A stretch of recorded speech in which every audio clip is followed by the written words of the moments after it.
sien baie uit na wat voor lê en ja, geniet die lager. Jy kan nie glo hoe moeilik dit is om net aan iets te raak en hoe jy ophou asemhaal. En dan ewe skielik kan sê hulle nee, maar dis 'n kleintjie. En dan sit jy daar en dan sê jy soos, "Wat?" En hy soos, "Ja."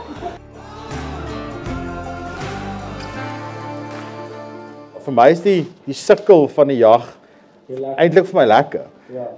Weet ek hou daarvan om moeg en gesweet en stikkend en seer op die huis te kom en as ek iets gekry het, fantasties. As ek niets gekry het nie, is ek nog net so gelukkig.